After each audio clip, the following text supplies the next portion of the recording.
예수님의 사역 초기에 예수님이 고향 나사렛을 방문하셨죠.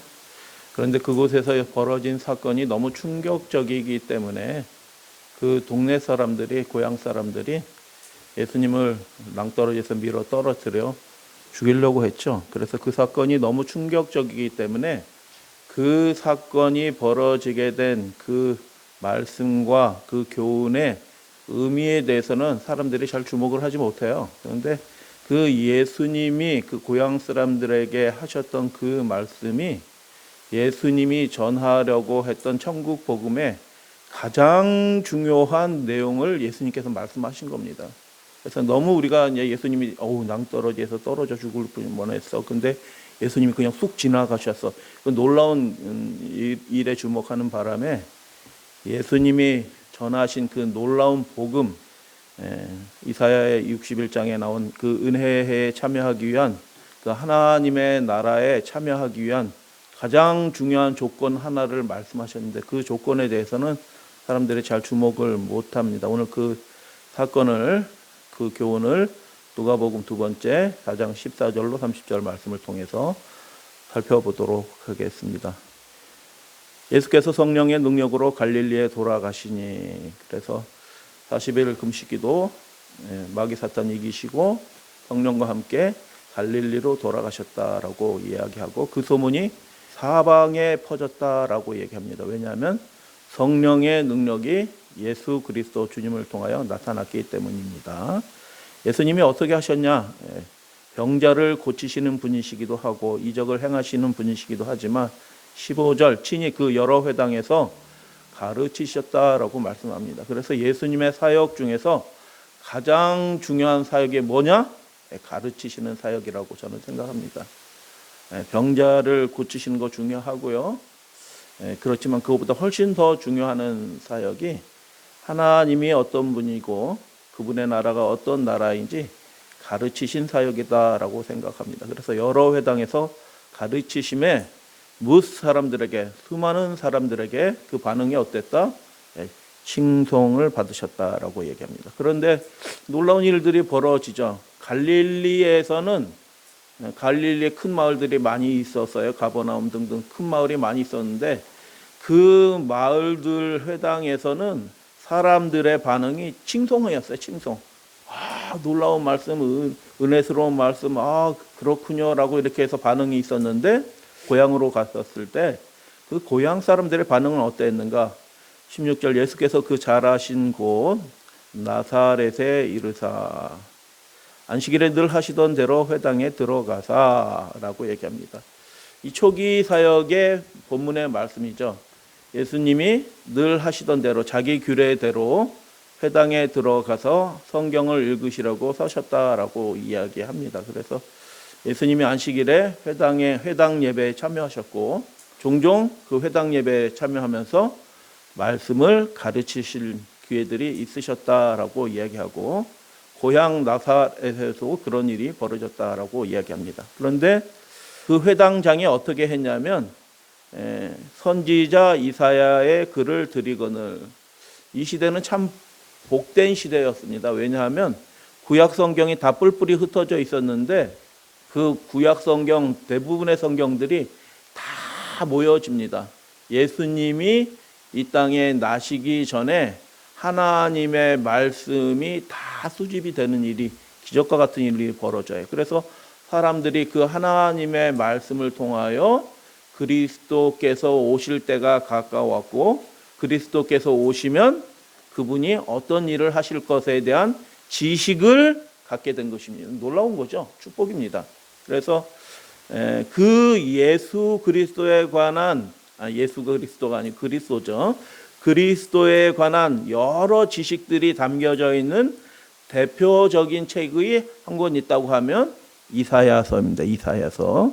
그리스도의 나라, 그분의 왕국에 대해서 아주 많은 곳에 기록이 나와 있는 책이 이사야 예언서죠. 그래서 회당장이 몇몇 책, 시편도 있을 터이고 선지서, 모세 오경도 있을 터인데 그 두루마리 중에서 어떤 두루마리를 예수님께 드렸냐 하면 이사야 두루마리를 드렸다. 이게 무슨 뜻이에요? 예수님한테 고향에서 자라난 우리 형제, 당신 소문 들어보니까 놀라운 능력을 행하고 이적을 행하고 사람들이 그리스도가 아니냐라고 하던데, 이 이사야의 말씀을 통해서 그리스도가 어떤 분인지, 하나님이 뭘 원하시는지 그거 한번 말씀해봐 라고 하는 취지에서 해당장이 아무 말 하지 않았지만 이사야 두루마리를 꺼내서 예수님한테 주신 겁니다. 그래서 예수님이 이사야 두루마리를 그날 받으신 거예요. 준비된 설교를 하는 게 아니고 그날 가보니 이사야 두루마리를 받은 것입니다. 그때 예수님께서 어떻게 하셔요? 이사야 두루마리가 1, 2, 3 이렇게 있는데 그 두루마리 중에 한 두루마리를 받았겠죠. 이사야 글을 들이거늘 책을 펴서 이렇게 기록된 데를 찾으셨다라고 얘기합니다. 예수님이 회당에서 가르치실 때 모습이 한 이렇게 되었을 것입니다. 실제로 나사렛 회당은 마을이 크지 않기 때문에 주민 수가 기껏해야 150명이에요. 그렇기 때문에 아주 조그마한 마을이기 때문에 회당도 아주 작았어요. 이 정도 크기입니다. 딱 이 정도 크기. 그런데 두루마리 보관소가 어디 있냐? 두루마리는 굉장히 중요한 그들의 재산이에요. 두루마리 만드는 것도 쉽지 않고요. 두루마리 만들기 위해서 많은 양이 들어가요. 그렇기 때문에 고가예요. 너무 비싼 책이에요. 그래서 두루마리를 잘 보관하는 두루마리 보관소가 회당 안쪽 한편에 조그만 방에 있습니다. 다 그렇게 돼 있어요. 고고학적인 발견으로 다 나온 것들이에요. 그래서 거기서 회당장이 들어가서 책 두루마리가 여러 개가 있는데 뭘 꺼내왔다고요? 이사야 두루마리를 꺼내왔어요. 왜 이사야 두루마리를 꺼내왔다고요? 그리스도에 대해서, 그분의 나라에 대해서 한번 얘기해봐라 라는 취지로 이사야 두루마리를 꺼내온 것이죠. 장절이 기록이 되어 있지 않아요. 이사야, 그 당시 성경은 장절이 없어요. 그냥 쭉 이렇게 되고 중간중간에 이렇게 단락이 구분되거나 아니면 간격이 문장 한 문장과 한 문장 간격이 이렇게 구분되거나 이렇게 되어 있지, 지금처럼 몇 장 몇 절 몇 장 몇 절 이렇게 되어 있지 않은 성경이에요. 그래서 예수님이 그 두루마리 성경을 받으시고 어떻게 했다고요? 둘둘둘둘둘둘 이렇게 말아서 이렇게 기록된 데를 펴시니라고 얘기합니다. 근데 이렇게 기록된 데를 찾으셨는데 그 찾으셨던 내용이 어떤 내용이었느냐? 유대인들이라면 다 하는 내용이에요. 유대인들이라면 가장 좋아하는 성경 구절, 그 당시 제일 애송되고 가장 좋아하는 성경 구절을 예수님이 딱 찾으신 거예요. 그 찾으신 데를 읽으시니까 이 사람들이 읽으면서 벌써 은혜 받는 거예요. 설교하지 않고 그것을 말씀을 강론하지도 않는데 그 하나님의 하실 일들에 대해서 예언된 그 장면의 글을 읽는데도 은혜가 되는 거예요. 왜냐하면 그들은 정말 간절하게, 여러분 무엇을 간절하게 기다려 보신 적 있으시나요? 그것도 한두 사람이 아니고 민족 전체가 어떠한 사람을 간절히 기다려 본 적이 있으시나요? 그런 민족적인 경험을 가진 나라는 사실 거의 없어요. 역사 가운데. 근데 유대인은 굉장히 특별한 은혜의 족속인 것입니다. 왜냐하면 말씀 맡은 백성이 되었죠. 그리스도께서 그 족속을 통해서, 민족을 통해서 태어나실 것이고 그들의 왕, 지도자가 되실 것이고, 그렇기 때문에 특별한 예언을 받은, 축복을 받은 백성인데 그들이 그 예언서 중에서 그 그리스도께서 하실 일들에 관한 대표적인 성경 구절을 예수님이 둘둘둘 이렇게 말다가 이렇게 해서 찾으셔서 읽는데, 그 회당에 앉은 분들이 설교하지 않아도 돼, 그냥 읽기만 해도 은혜가 되는 그 말씀을 다 예수님이 읽어주시는데, 예수님의 음성이 어떨는지는 잘 모르지만 그 귀에 마치 음악과 같이, 달콤한 속삭임과 같이 그들의 마음을 아주 시원하게 하고 위로하는 말씀이었다. 그래서 이스라엘 백성은, 유대 백성은 축복을 받았어요. 왜냐하면 이 세상 사람들은 하나님 말씀 읽어줘도 별 관심이 없지만 그 사람들은 말씀을 들으면 마음이 시원해지는 백성이에요. 하나님과 말씀을 통해서 연결된 백성이에요. 아주 커다란 축복을 받은 거예요. 특별한 축복을 받은 거죠. 여러분, 하나님의 말씀을 이렇게 사모하고 그들의 역사와 그들의 이야기와 함께 결부된 민족이 있을까요? 하나도 없어요. 이스라엘 백성, 유대 백성밖에 없는 것입니다. 이렇게 기록된 데를 찾으시니 곧 주의 성령이 내게 임하셨으니 왜냐? 가난한 자에게 복음을 전하게 하시려고 내게 기름을 부으시고 나를 보내사 포로된 자유에게 자유를, 벌써 은혜가 확 되잖아요.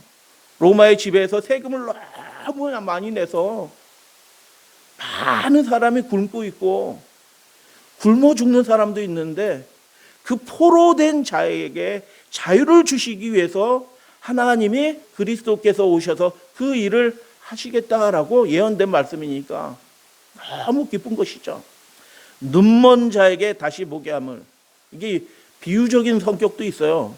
세상 것에 희망이 없으니까 눈이 감겼는데 그 그리스도께서 하시는 일들에 대한 소문을 들으니까 보고 싶은 거예요. 심청의 아버지가 눈을 번쩍 뜨는 것처럼 그걸 보고 싶어서 눈이 번쩍 뜨는, 소경이 나도 보자 하고 달려가는 그런 시대가 열릴 것이다. 광야에 꽃이 피는 그런 시대가 열릴 것이다 라는 그런 말씀과 관련된 글을 쫙 읽는 거죠. 그러니까 은혜가 막 됩니다. 그날 안식일에 이 말씀을 읽는데도 벌써 그들의 노곤한 삶, 그 일주일은 매우 힘들고 고단하고 굶기도 하였지만 이 말씀을 들으면서 그 나사렛 회당에 있는 사람들이 이 말씀 때문에 위로를 받았어요. 우리 새해가 시작됐는데 우리 사랑하는 믿음의 가족들에게 하나님의 말씀이 그렇게 심령에 시원한 축복의 말씀이 되기를 주님의 이름으로 축복합니다. 눈먼 자에게 다시 보게 함을 전파하여 눌린 자를 자유롭게 하고, 억눌린 그 사람들을 자유롭게 하고, 그걸 한마디로 요약하면 뭐예요? 하나님의 은혜의 해가 시작이 될 것이다 라고 그렇게 말씀하시는 구절을 딱 읽고 덮으신 것입니다. 하나님께서 약속하신 그 그리스도를 통해서 그 구원의 해, 해방의 해, 은혜의 해, 그 해가 시작이 되도록 그리스도를 보내실 것이고 그분이 그런 일을 하실 것이다 라고 기록된 이사야 61장 1절 2절 그 부분을 읽으셨다라고 그렇게 기록이 되어 있습니다. 그래서 책을 덮어 맡은 자에게 다시 돌려주시고 앉으셨다라는 표현은 무슨 뜻이라고요? 예수님이 가르치시기 시작하셨다라는 그런 전문적인 표현이에요. 회당에 있는 자들이 다 주목해서 이제 그 말씀은 은혜스러운 말씀을 읽었는데 우리가 다 제일 좋아하는 말씀을 읽었는데 그 말씀으로 벌써 수백 번 들었어요. 그 말씀은. 근데 이분은 어린아이들도 다 아는 그 수백 번 들은 그 말씀을 가지고 이분은 무슨 말씀을 하실까? 라고 기대를 잔뜩 하고 듣고 있는 거죠. 이미 다 알아요. 다 암송하고 다 아는 말씀이에요. 근데 이분은 무슨 말씀을 하실까 하고 주목하고 있을 때 예수께서 그들에게 말씀하셨다. 그리고 그 내용들을 설명하시고, 설명한 내용들이 다 기록은 되어 있지 않아요. 그러나 그 내용들이 예수 그리스도 자신을 통해서 어떻게 성취되고 있는지, 그 실상을 예수님이 성령의 사역이 어떻게 일어나고 있는지, 그의 영이 부음을 받아서 그 역사가 어떻게 일어나고 있는지 그것을 설명하면서 이 예언의 말씀이 오늘날 우리 시대에 너희의 귀에 응하고 있다라고 설명한 것입니다. 깜짝 놀랄 말씀이죠. 언젠간 시작되겠지, 언젠간 오시겠지, 오실 거야 라는 소망과 기대를 갖고 읽었던 그 말씀인데 그 일이 하나님의 성령을 통해서 이미 시작이 되었다라고 예수님이 선포하시는 얘기를 듣고 그들의 귀가 번쩍 뜨이고 그들의 눈동자가 확 터지면서 깜짝 놀라는 경이감에 빠지게 되는 거죠. 그래서 그들이 다 그를 증언하고 그 입으로 나오는 그 놀라운 말씀을, 은혜스러운 말씀을 놀랍게 여겨 반응을 하게 되었죠. 이 글이 오늘 이 시대에 응하고 있다. 하나님의 은혜의 해가 뭐하고 있다? 시작이 되고 있다. 우리 식으로 얘기하면 이 마지막 시대에 지금 늦은 비 성령이 우리 각 사람에게 임하고 있다. 이런 식의 그 놀라운 예언의 성취에 관한 말씀을 예수님이 하신 거예요. 이 시대에 하나님이 약속하신 그 은혜의 해가 시작이 되고 있구나 라는 것을 선포한 거죠. 야, 이거 뭐 놀라운 말씀을 하신 거죠. 그런데 그 나사렛 사람들의 반응이 뭐예요? 갈릴리 사람들은 다 예수님을 칭송하였다라는 얘기는 뭐냐면 그들 중에 상당수 사람들이 저분이 그리스도다 막 이렇게 반응을 하게 된 거죠. 사실은 갈릴리 사람들은 그렇게 하게 된 건데 그 고향 사람들 나사렛 사람들은 어떻게 하냐면 이 사람이 요셉의 아들이 아니냐, 이게 무슨 뜻이에요? 이상하다. 좀 뭐 우리랑 같이 자랐고 그 형제들 다 우리 가운데 있고 저 요셉의 아들인데 그리스도라면 그 말씀 그대로 해야지. 이것은 진짜 병자를 고치고 소경을 고치고 이게 뭐 이런 거예요. 해방을 시키고 억눌린 자를 자유롭게 하는 그런 일들을 해야 되는데 진짜 이게 영적인 죄에 눌린 마귀에게 눌린 자들을 이렇게 하시지 실제로 그들의 실제 생활에 있어서는 도움이 별로 안 돼. 그들의 경제 생활이 좋아진 것도 아니고요. 세금을 내지 않게 된 것도 아니고요. 로마의 압제에서 해방된 것도 아니고 변화가 하나도 없어. 그런데 예수님은 뭐라고 말씀하셨어요? 이 예언의 말씀이 이 시대에 오늘날 너희에게 성취되고 있다라고 말씀하니까 그들이 갸우뚱하는 거. 은혜스럽기는 한데 어떻게 해요? 갸우뚱해요. 아니 뭐 된 게 아무것도 없는데 오늘 아침도 뭐 아무 밥도 못 먹고 교회 왔는데 일주일 내내 우리 가족은 굶었는데 세금도 못 내서 지금 빚더머니 앉아가지고 외국으로 도망갈까 궁리하고 있는데 뭐가 되고 있다는 거야? 라는 생각이 들면서 은혜스럽고 이루어지는 것처럼 생각이 들다가 어떻게 해요? 이 사람 내가 어려서부터 잘 알던 사람이야. 이렇게 얘기한 거죠. 그래서 여러분 모든 사람들이 하나님이 하시는 일들에 대한 소식을 듣습니다. 복음을 들어요. 하나님이 어떠한 일을 하시는 분인지 알게 돼요. 모든 사람이. 그런데 그 성령께서 그 사람을 구원으로 초청하기 위해서 그 천국 은혜회에 참여하도록 하기 위해서 그를 초청하실 때 어떤 사람들은 아주 육신적인 말을 해서 성령을 소멸시키는 일들을 하게 됩니다. 그래서 여러분 우리가 하나님의 일들에 대해서 더 많이 고백하고 이야기하는 한 해가 되기를 주님의 이름으로 축복합니다. 육신적인 일에 속한 이야기들을 아무리 많이 해도 그곳에선 성령의 감동함심이 나올 수가 없어요. 하나님이 약속하신 일들에 관한 하나님의 말씀을 더 많이 이야기하고 그것들이 우리 생애 가운데 성취되는 그 간증의 이야기를 더 많이 이야기하고 소망의 이야기를 이 시대에 우리 이 예언의 말씀이 성취되기를 간절히 구하면서 그 소망의 이야기를 함께 더 많이 나누시는 우리 믿음의 가족들 되어주시기를 당부드려요. 그런데 고향 사람들이 어떻게 했냐면 은혜 굉장히 받았거든요. 성령이 그 회당 가운데 임재하셨거든요. 그들의 마음에 감동함을 받았거든요. 그런가 하는 생각이 막 불일듯이 일어나면서 머리부터 발끝까지 전율이 쫙 도는 거예요. 진짜로 오셨나? 700년 전에 예언한 이사야의 예언이 지금 이제 성취되고 있나? 하고 하면서 소름이 쫙 돌았는데 아주 육신적인 사람이 그것을 성령의 가마를 확 깨뜨린 겁니다.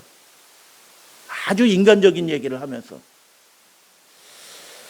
그때 예수님이 어떻게 반응하셨냐 하면 예수께서 그들에게 이르시되 너희가 반드시, 갑자기 예수님이 의사 얘기를 하시네.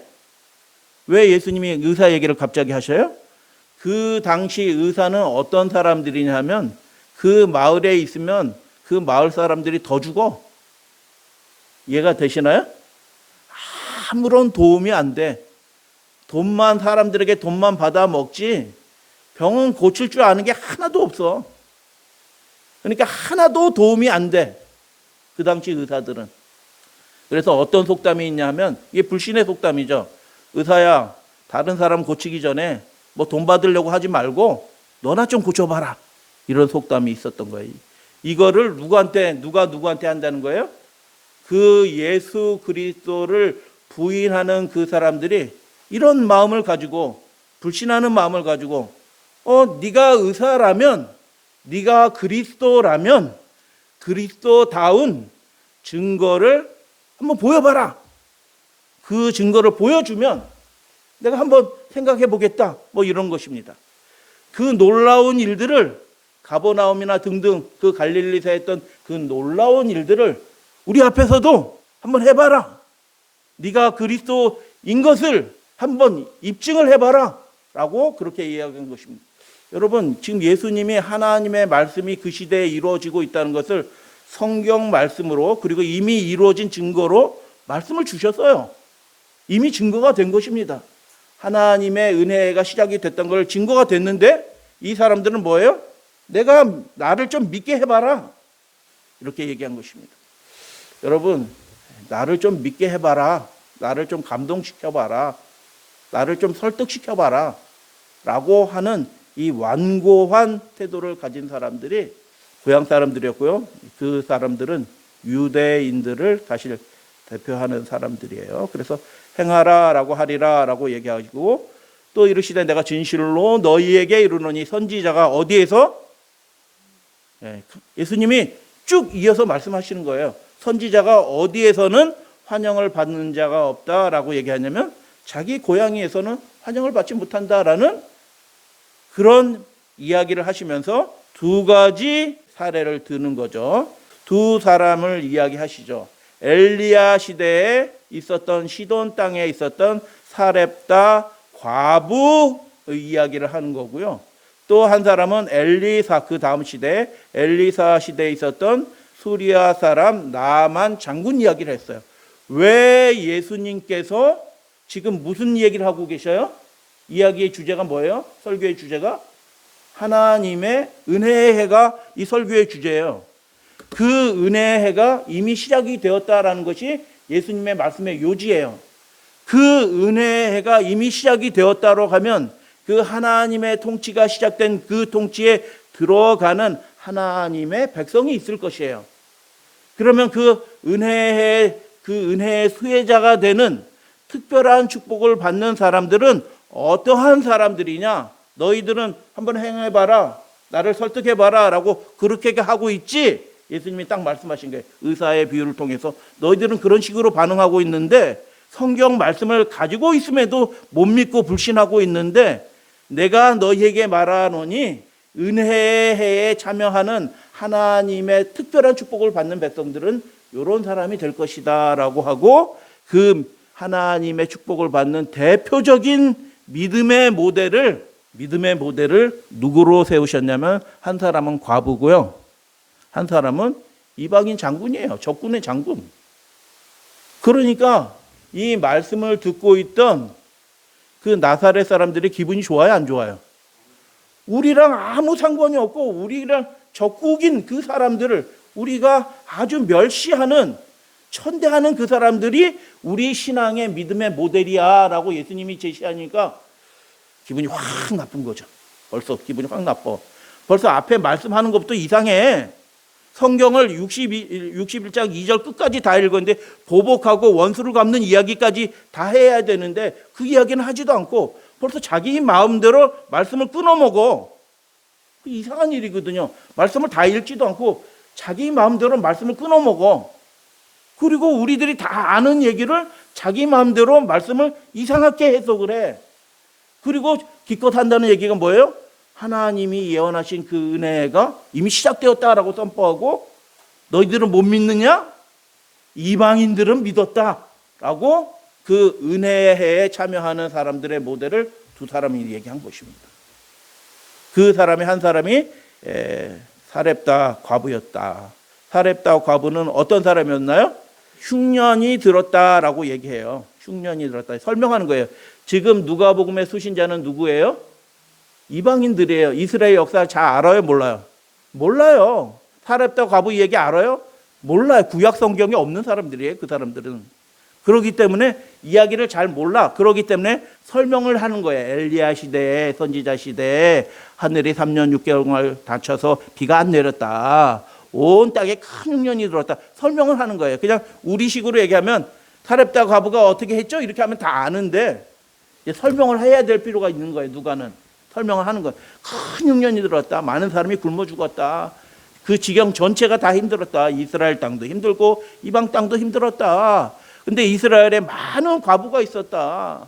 굶어 죽은 사람도 많고 홀로 된 사람도 많이 있었는데 그 위대한 선지자 엘리야가 본방 백성에게는 보냄을 받지 못하고 오직 이방 백성 시돈 땅에 있는 사렙다 한 과부에게 보냄을 받았다. 그러니까 성경을 전혀 모르는 사람도 이렇게 설명하니까 하나님이 어떻게 일하시는지 어떻게 해요? 이해가 되는 거죠. 여러분, 하나님이 어떤 신분인 것 같아요? 이 이야기를 들어보니까 자기 백성, 남의 백성 구분하시는 분이에요? 아니에요. 은혜가 될까요? 이 이방인들에게? 은혜가 되죠. 희망이 생길까요? 희망이 생기죠. 그 이스라엘의 하나님은 어떤 하나님이에요? 자기 땅에서만 축복하는 분이 아니에요. 에베소의 신들은 에베소만 축복을 해요. 그리스의 그 아테네 신들은 아테네를 지켜요. 그런데 이스라엘의 하나님, 그리스도의 하나님은 어떤 분이시냐 하면 지경을 초월해서 축복하시는 분이다. 지경을 초월해서 축복하시는 분뿐만 아니라 어떻게 해요? 내 백성, 네 백성 구별하지 않고 조건만 갖추어주면 그냥 축복하시는 분이다. 할렐루야, 아멘. 야, 놀라운 신이구나. 그 신의 아들이 이 땅에 오셨구나. 그러니까 그 신의 아들도 어떻게 하겠다? 우리에게 축복이 되어주시겠구나. 실제로 그렇게 하셨구나라는 것을 이제 누가가 쭉 기록하죠. 여러분, 하나님은 우리가 어디에 있든지 어느 형편에 있든지 우리가 하나님을 만날 준비가 되어 있다고 하면 그 사람이 내 백성인지 아닌지 성경을 잘 알든지 모르든지.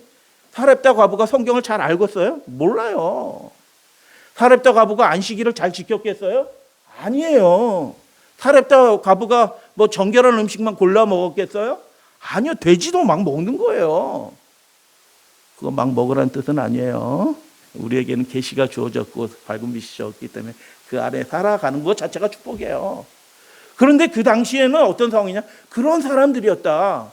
근데 하나님의 축복을 받는 데는 음식물이 중요하냐? 아니다. 그 사람의 신분이 중요하냐? 그것도 아니다. 그가 어디에 사느냐? 그것도 하나도 중요하지 않다. 뭐가 중요하냐? 그 사람이 그 엘리야가 와서 하는 말들이 있잖아요. 뭐예요? 나를 위해서 이게 마지막 가루 해가지고 떡 만들어 먹어서 아들이랑 굶어 죽을 생각하는데 죽으리라라고 얘기하는데 그 떡, 마지막 남은 그 떡 나를 달라라고 얘기를 하잖아요. 그때 어떻게 해요? 그 되지도 않는 얘기를 어떻게 해요? 믿기 쉬워요? 어려워요?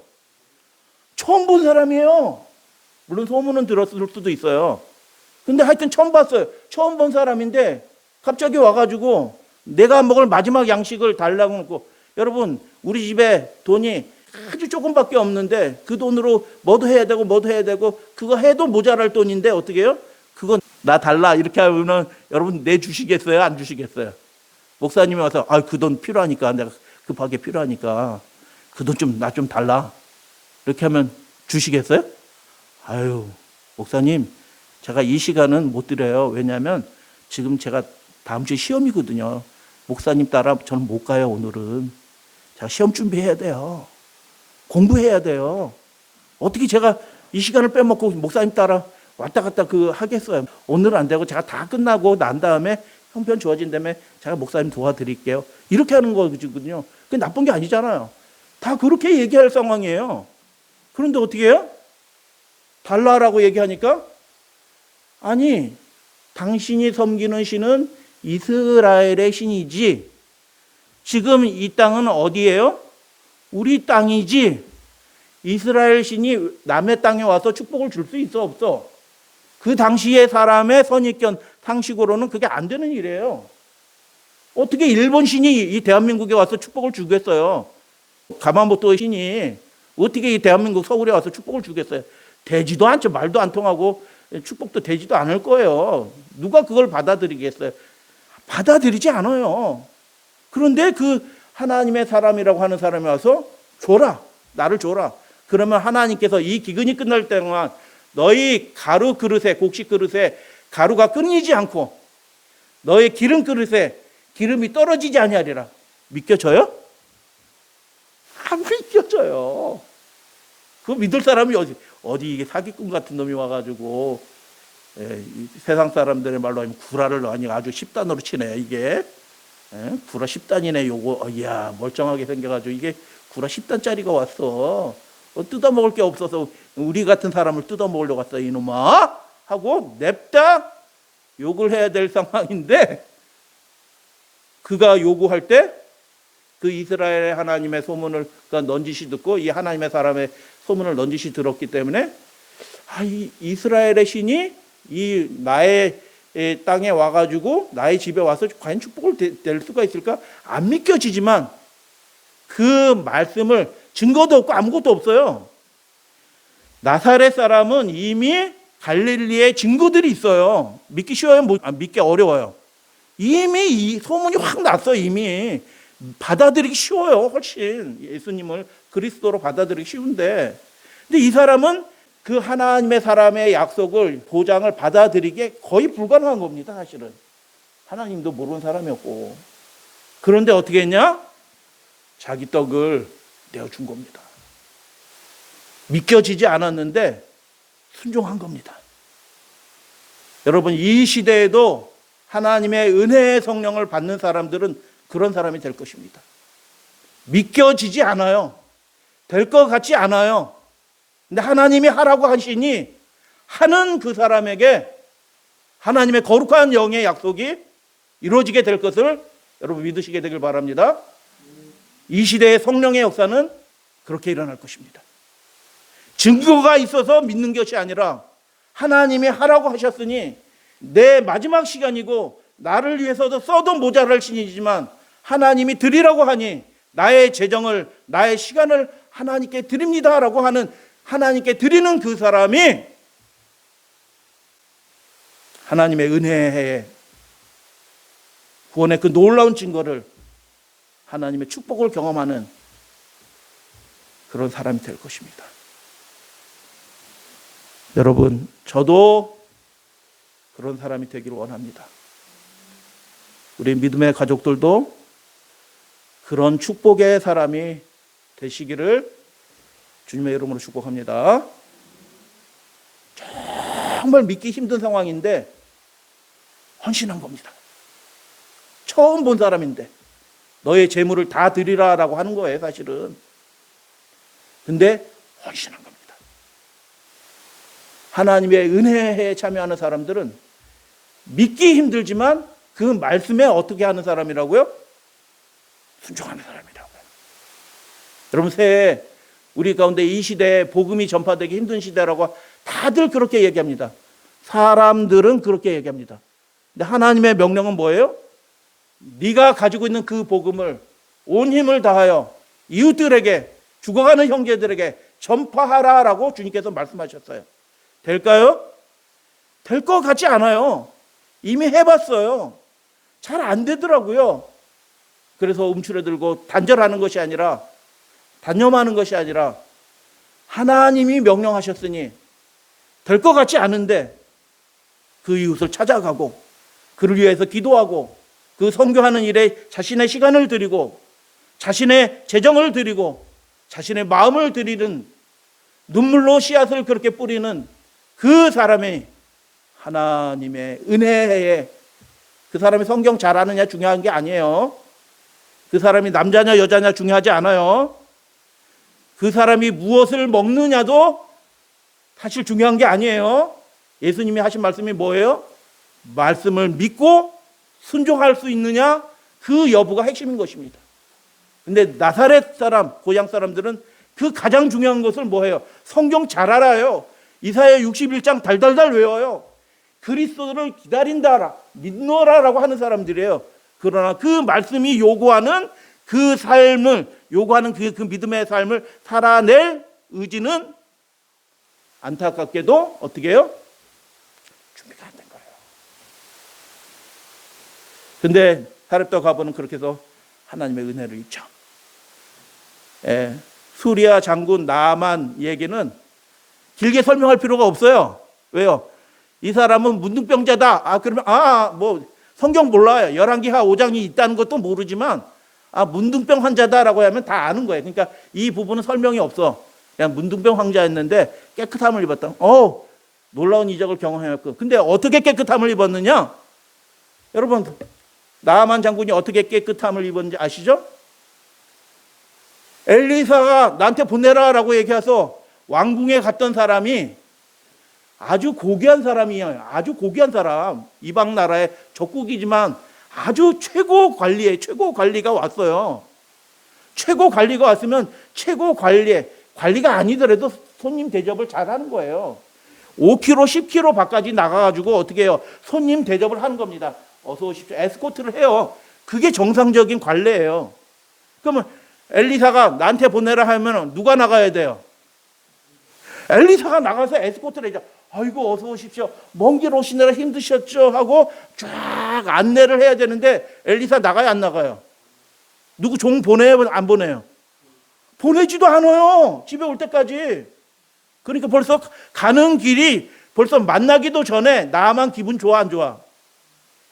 가기도 전에 이미 기분이 왕창 나빠지는 거예요. 왕을 만났을 때도 대접이 이상하더니 갑자기 어디로 가라고 그러는데 시골 어디로 가라고 하는데 시골 어디로 가는데 아무도 반겨주는 사람이 없어요. 나온 사람이 없어.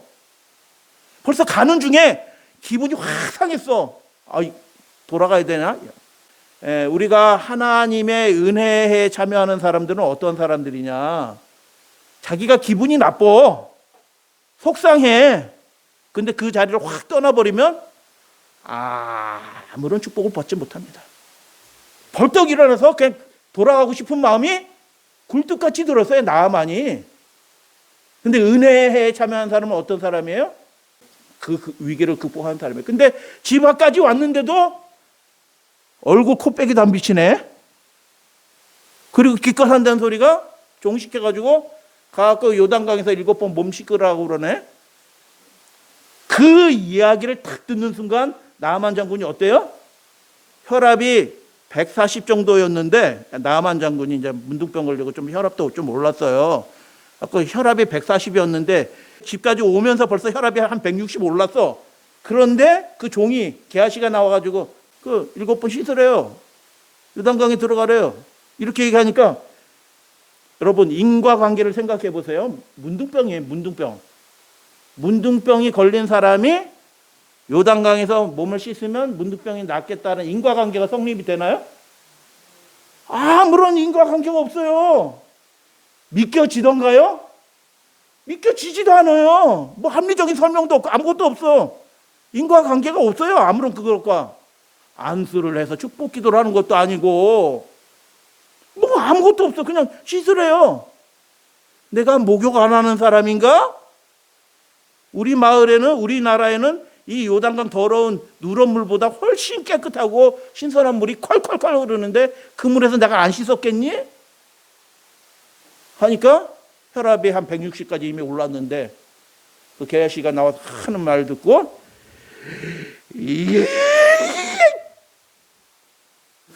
네? 230 장로님 하교해가지고 이방 나라에 온 손님으로 왔으니까 칼 휘두를 수도 없고 돌을 가자 해서 돌아가는 겁니다. 야, 이거 돌아가는 그 길이 얼마나 마음이 분했겠어요. 이거 이스라엘에 와가지고 지금 무슨 대접 받는 거예요? 지금 이게. 그런데 그때 종이 한 선지자의 말을 다시 읊어주잖아요. 한번 들어가 보시죠. 뭐 손해보는 거 없잖아요. 하는 말에 어떻게 해요? 믿겨지지도 않고 인과관계도 없고 합리적인 이해도 되지도 않지만 그 하나님의 사람이 말한 바를 그래요. 어떻게 반칙이지만 어떻게 해요? 그 반칙에 굴복하지 않고 수용하죠. 수용해. 들어가서 씻잖아요. 그래서 여러분 이제 정리해 드리겠습니다. 이 마지막 시대에도 하나님이 약속하신 그 특별한 축복, 성령의 놀라운 권능을 경험하면서 이 마지막 복음 사업을 마치는데 축복의 사람이, 능력의 사람이 될 사람들이 있어요. 근데 그 사람들의 특징이 있어요. 아주 선명한 특징을 예수님이 모델로 딱 두 사람 보여준 거예요. 그 사람의 특징이 뭐예요? 그래서 예수님 떨어뜨려 죽이려고 했죠. 그 이유는 낭떠러지에 떨어뜨리면은 떨어져서 죽지 않으면 어떻게 해요? 그 위에서 큰 돌로 아래로 던지는 거예요. 돌로 쳐서 죽이는 거예요. 왜 돌로 쳐서 죽여요? 신성모독이니까 밀어 떨어뜨리고 그 위에서 동네 사람들이 돌을 딱 던지는 거예요. 아래로. 그러면 그냥 완전 난장판이 되는 거죠. 그렇게 했죠. 왜 죽이라고 했을까요? 다 아는 말씀인데 전혀 다른 내용으로 말씀했고요. 자기 마음대로 성경 말씀을 생략하고 변조했어요. 신성모독이에요. 자기가 그리스도래, 요셉의 아들인지 다 아는데 그래서 수용하지 않은 거죠. 신성모독적인 거예요. 예수님이 하신 말씀은. 근데 신성모독적인 말씀이에요? 아니죠. 그분이 그리스도였었잖아요. 하나님의 아들이었어요. 정말 그 말씀이 사실 그대로 이루어진 거예요. 그들이 말씀을 어떻게 해요? 잘못 이해하고 있었던 거예요. 그래서 그리스도이신 그분이 말씀을 옳게 가르쳐 주신 거예요. 축복의 순간이었어요. 그들이 받아들였더라면 어떻게 해요? 그 하나님의 놀라운 은혜에 그들이 참여하는 사람이 됐을 거예요. 근데 그것을 그들이 완고한 마음으로, 육신의 마음으로 거절하게 되었을 때 예수님이 안타까워서 너희들도 이렇게 해라 하고 모델로 두 사람을 얘기했는데 사렙다 과부와 수리아 장군 나아만 얘기를 해주신 거예요. 왜 주기로 했어요? 그들이 믿음이 없었기 때문에 그렇게 된 것입니다. 그 은혜에 참여할 만한 성경 지식은 많이 있는데 은혜에 참여할 만한 가장 중요한 조건 뭐가 없어요? 듣고 받아들이는, 말씀을 받아들이는 수용력, 그게 믿음이에요. 듣고 받아들이는 게 믿음이에요. 듣고 받아들이는 그 수용력, 믿음이 없었어요. 그래서 마귀가 쓰는 것입니다. 은혜에 참여하는 사람의 조건을 잠깐 살펴볼게요. 인종이 중요하지 않습니다. 그 사람이 일본 사람이든지 어느 지방 사람이든지 북한 사람이든지 뭐 이거 하나도 중요하지 않아요. 그 사람이 가난하든 부자이든 하나도 중요하지 않아요. 경제적인 상태가 하나도 중요하지 않아요. 그 당시에는 여자가 어떻게 해요? 아무리 그래도 대접받지 못했어요. 여자는 고려사항이 아니야. 근데 하나님은 누구에게도 축복이 되어주셔요? 희망이 되잖아요. 벌써 로마 시대에 여자는 그냥 아무것도 아니에요. 사실은 여자는. 하나님이 존귀하게 만드셨는데 그 시대는 아무것도 아닌데 하나님은 아무것도 아닌 존재에게도 놀라운 축복을 주시는 분이다. 야, 위로가 되죠. 벌써 이야기가. 그래서 예수님이 이 말씀을 하신 이유가 뭐냐 하면 이방인들도 다 동일한 축복을 누리는 그 은혜의 시대가 시작이 되었다. 할렐루야, 아멘. 이스라엘만 축복하는 게 아니라 모든 열방을 하나님이 다 축복하시는 시대가 이미 그리스도를 통하여 시작이 되었다라고 예수님이 그 시골 골짜기에 조그만 회당에서 선포하신 것입니다. 위대한 선포이고 위대한 시작이었어요. 계시를 한 거잖아요. 계시. 그래서 이 이야기를 예수님이 불어하신 거예요. 그분의 시대가 이런 시대가 될 거다.